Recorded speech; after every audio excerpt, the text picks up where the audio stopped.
Hello, welcome to yet another exciting episode of the Upside Down Show. This is a favorite show where we get to discuss the issues that ail our society. In this week's edition, we are discussing forgiveness. I don't know whether you know what forgiveness is, but that is when you hold grudges towards other people. Do you release? Do you hold? What do you do when other people wrong you? Do you have a place in your heart to forgive them? Do you think it's godly to forgive? We're going to know all that in just about a few. Today in studio, I have a very wonderful guest. That is Felix Madanga. Felix Madanga is a youth pastor at Trinity Chapel, Ruiru. So karibu sana, Felix. You're welcome. Thank you so much. So I know you are good at these things. You can say so. Be my guest. Tell us, what does it mean to forgive? Oh, there are so many definitions of forgiveness, but I will go with one. I will say forgiveness is intentional, conscious, and voluntary action where a victim voluntarily undergoes changes in emotions and feelings towards an offender, and it may go further to maybe wishing the offender well. So three things: forgiveness is intentional, forgiveness is voluntary, and forgiveness is conscious. You can't do it when you are unconscious. So the victim, you have been wronged, you undergo changes in emotions and feeling towards the offender and perhaps wish them well. So that to me is forgiveness. Wow. It's a total change, but it has to be voluntary. You can't be pushed, you can't be forced, and it has to be very intentional. Wow. So when you talk about intentional, voluntary, it means that it's about the one who is offended, not the offender. Yes. Forgiveness is from the victim. So the one who is offended here, I will call them the victim because they have been wronged. Things have gone against them, so they are the victims. Being intentional means I want to do it. You're so sure I want to do it. Being voluntary means I'm not compelled to do it. I'm doing it out of a willingness. But being conscious, you have to be sure that you are forgiving. So you can't forgive someone from a state of unconsciousness of higher. I don't know whether I forgave him or not. You have to be conscious and do it. Yeah. So if I'm the one to forgive them, the ones that have wronged me, what does it benefit me? Why do I care whether I forgive or not? Why is it important I forgive? Like I said, the victim benefits much more because one, they are releasing themselves from bitterness and hunger. And normally people who have not forgiven others, they are controlled by anger and bitterness. So if you forgive, look at it, you're breaking the chains of bitterness and anger. You're becoming free. And who wants to live with anger anyway? Everyone who wants to be free from anger and bitterness, who doesn't want to be controlled, who doesn't want to hold a baggage and a big luggage of bitterness, they better forgive. Two, forgiveness enables one to receive the forgiveness of Christ or of God. And the Bible says that if you are praying and you remember that you had not forgiven someone, then you better leave it and go and mend your ways. But it also says that forgive so that your Father in heaven will forgive you. So one, you're being free. Two, you're receiving the forgiveness of Christ. Three, you're being reconciled to the person who offended you. Look at it. My parents and I are not in talking terms, but when we bring in the aspect of forgiveness, I am being reconciled to my parents. But not just that. Forgiveness may change the offender. Yeah, if someone was a thief and they're forgiven and it's so conscious and deliberate from the victims, they may change and become better. That will stop them from hurting other people in the society. But lastly, forgiveness enables you to appreciate the sacrifice of Jesus Christ on the cross. What did we deserve to be forgiven? Did we ask for it? No. But he did it. And when we forgive, we become people who appreciate that sacrifice that Christ did on the cross. That is how much the victim benefits. And no one would want to miss on that. No one would want to miss to be reconciled with their family. No one would want to miss out on changing another person simply by forgiving them. So if you don't forgive them, they keep on becoming bad and get worse. There's something interesting you said, that there is a relationship between me forgiving people and God forgiving me. How does that work? Great. You forgiving people and God forgiving you are connected. The Bible says forgive because you have been forgiven. There is a reason to forgive. And two, God has released you so that you be releasing others. But look at it like this. The Bible says that we are the salt and the light of the world. And we want to be the salt of the light of the salt and the light of the world by being people who set examples. We are called to be like Christ, and Christ, he forgave. He set that path right. So if we are supposed to be like Christ, we got to start emulating him even by forgiving. So, and it's connected like that. The Bible says if you forgive, Christ forgives you. Even in the Lord's Prayer, forgive us our trespasses as we forgive those who trespass against us. It starts from me, forgive. God forgives me. Wow.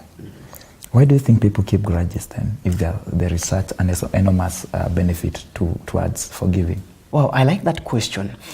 People keep grudges for many reasons. One, it's because the wound is very fresh. So when your wound is very fresh, you don't want to let it go. It's something that just happened recently, so you just want to keep thinking about it. Two, you keep seeing your offender.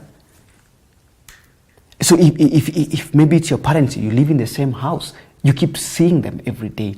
So whenever you see them, you remember the hurt, you remember the pain, and you just want to look at them again and again, and they remind your heart of the pain they put you through. But also people keep grudges because they are waiting for the offender to apologize. So they have been wronged and they are waiting for the offender to come on. But some other people keep grudges because the offense may be repeated time and time again.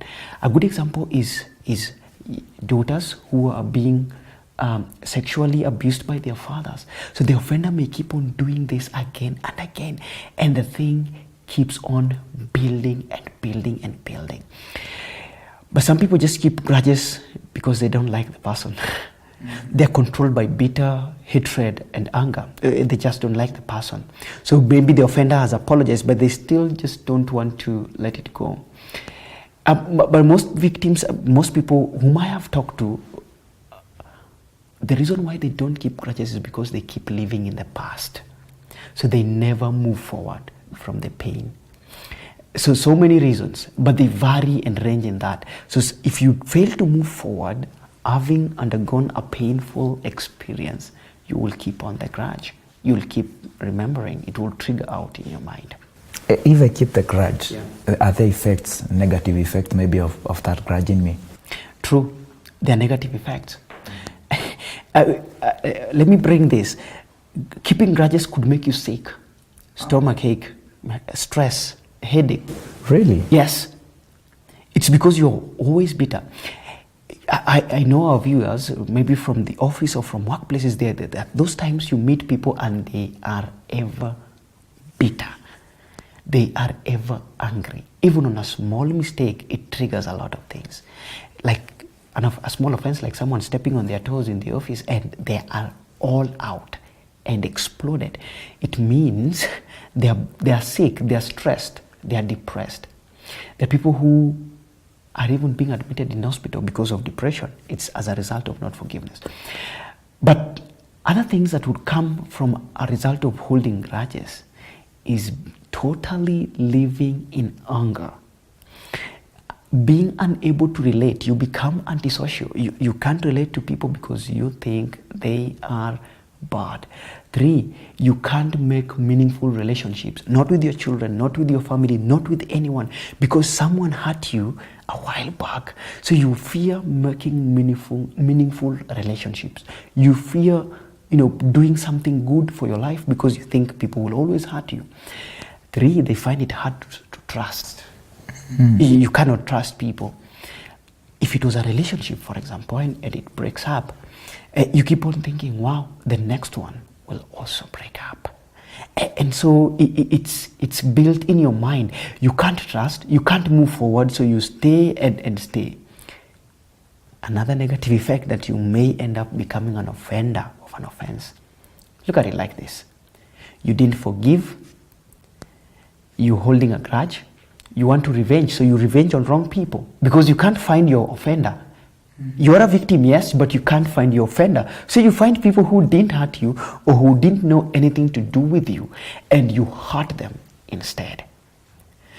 Who is losing here? It is yourself. You have no meaningful relationship, you're very antisocial, you can't even build a family, but you can't trust people, you can't move on.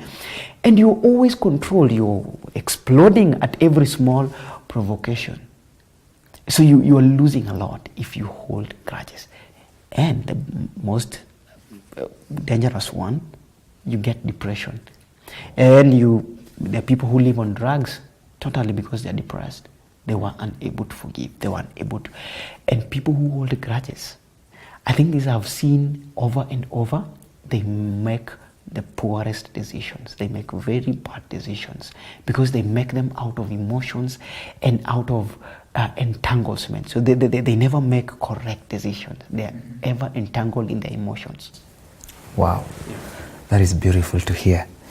And I'm wondering, a society, when this show is about the society, a society is made up of relationships. So what does forgiveness have to do with our societies? So that the societies can run smoothly, does forgiveness have a part to play? It does. A society is built from the smallest unit. A society is built from one individual. So one individual can influence the whole society. Why do we have society fighting? Why do we have people fighting and fighting? It's because people held grudges, it built up, and people want revenge. But if we started by one man forgiving the other, one man forgiving the other, would have a happy society. So forgiveness holds the following for the society. Number 1, happiness of the society. If we forgive, we have one happy, big, global society. We are building happiness. Now, forgiveness holds the progress of our society. In countries where you hear of war and war and war, it's because people are unable to consciously forgive. So they keep on destroying one another. And little progress is made because one time, cattle are rustled. The progress is held back because someone would go and plant, and out of wickedness and unforgiveness and hatred, someone comes and touches the whole farm and the product. So the progress is derailed. But forgiveness also holds the growth of a society.